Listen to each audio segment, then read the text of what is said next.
Hi everyone, Ironclad Cobra here and welcome to another ODROID Go Ultra video. Today I'm showcasing or I'm featuring a quick setup guide for one of my favorite Linux custom firmware, which is Batocera.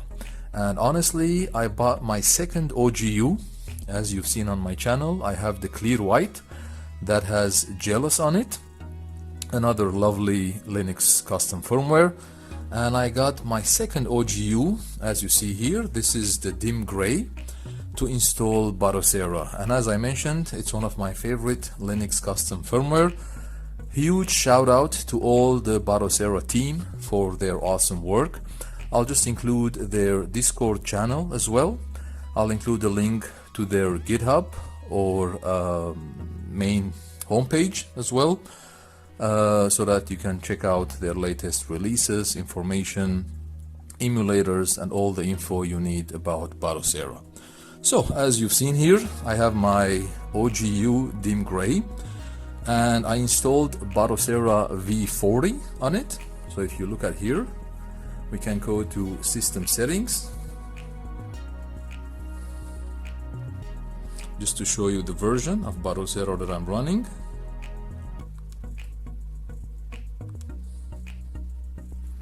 So there you go. It's the version from August 2nd, 2024. Of course, I'll include the link so you can get this release, or if they have an updated release as well. So as you see here, I have about 15,200 games on it. I have a 128 gigs Samsung Evo Select micro SD card here. And I think I used around 65% of the card capacity. I have my favorite, retro systems here. So I have Atari 2600, Atari 5200, 7800, Jaguar, Casio PV1000, ColecoVision, Amiga, Commodore 64, TIC-80, Arduboy, Scum, VM, Vectrex, Microsoft MSX. One of the cool things about this Batocera theme is that it also shows you the release date of the system. So this is from 83, PC Engine 87, NES 1983, Game Boy 1989. It's an amazing retro handheld now, about 15,000 games on it. SNES, N64, Game Boy Color, Game Boy Advance.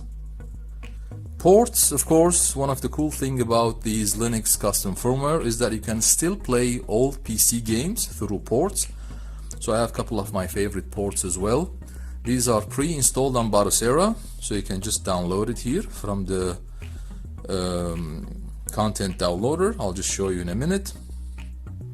Pi games as well, Sega Master System, Sega Mega Drive or Genesis, Sega Game Gear, Sega Dreamcast, Sinclair ZX Spectrum, Solaris, PlayStation 1, PlayStation Portable. Of course, the chipset on the OGU, as you know, it's the Amlogic S922X, which is a powerful chipset. It can handle up to PS1, PSP, Dreamcast, and 64 with no problem. Thomson, and of course the LCD games or the Game & Watch from the 70s and 80s, Watara, Supervision, and that's it. So, and I think you can still buy the OGU from Hard Kernel's website. I think it's half price now. From $110 US, it's down to $55 US. And I think for $55 US, this device is great. Of course, it's not a plug and play device. That means it requires some tweaking and tinkering. So if you enjoy tweaking and tinkering, it's a great device for $55 US. So there will be some changes here. We will not follow the regular path on installing the image on a micro SD card, because with the OGU devices you have to install the image or the custom firmware on the eMMC or the internal storage. So we will not follow the path where we can install it on a micro SD card and then put the micro SD card in the device and boot up. This will be a bit different. So as we said, we have to flash it on the 16 gigabyte eMMC or internal storage.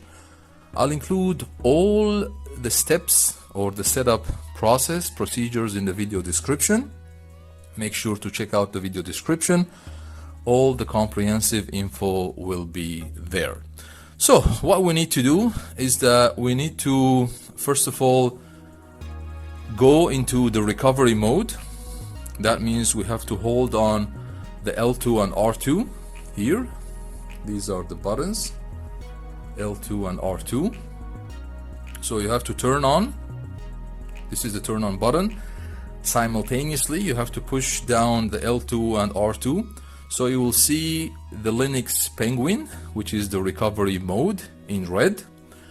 Once that's done, you have to connect your OGU to your PC using a USB-C cable or connectivity.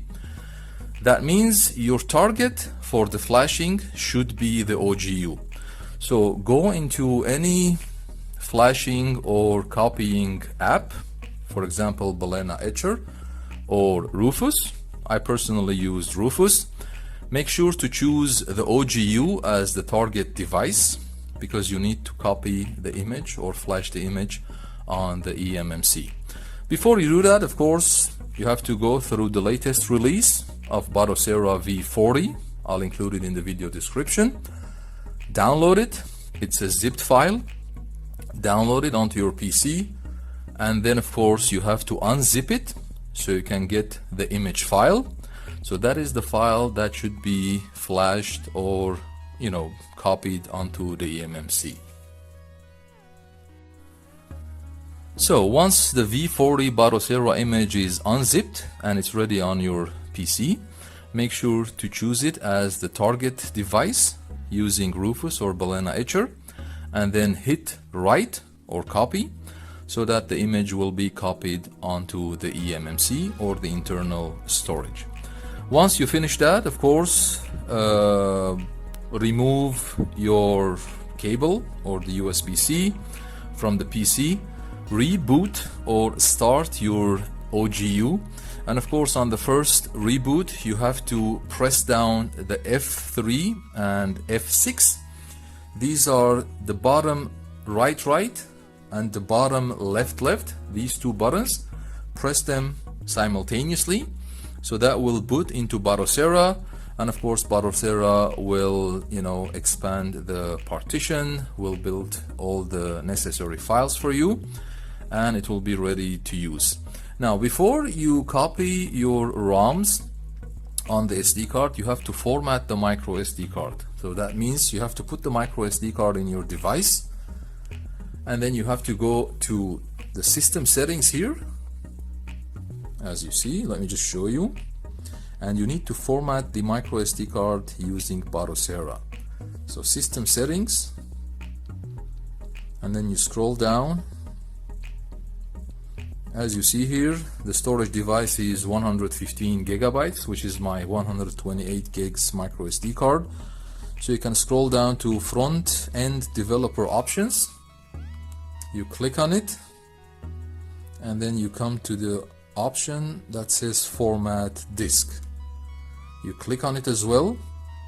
So you just make sure here it's set on your external or micro SD card. As you see, in my case, it's the 119 gig. And then make sure to have the file system on ext4, and then you just click format. So once it's formatted, the micro SD card is ready to use or to copy your ROMs and BIOS files. And of course, one of the cool things about Batocera is that it has built-in BIOS as well. So if you don't have BIOS files, that is absolutely fine. You can use the ones already included in the Batocera custom firmware, but you definitely need to copy your ROMs or your game ROMs. And now, since Batocera is Linux, Windows will be unable to read Linux files.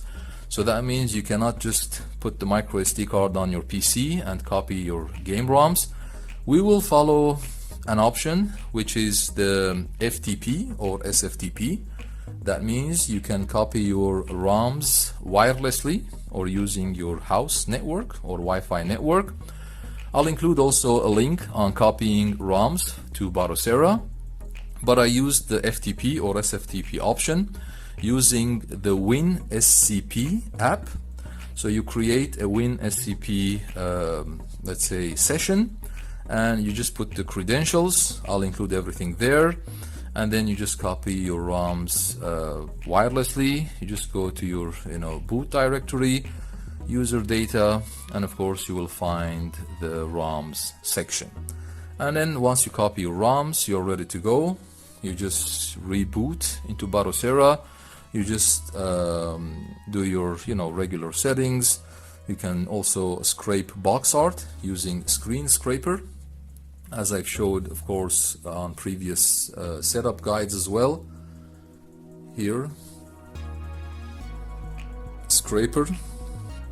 This is where you can scrape your box art.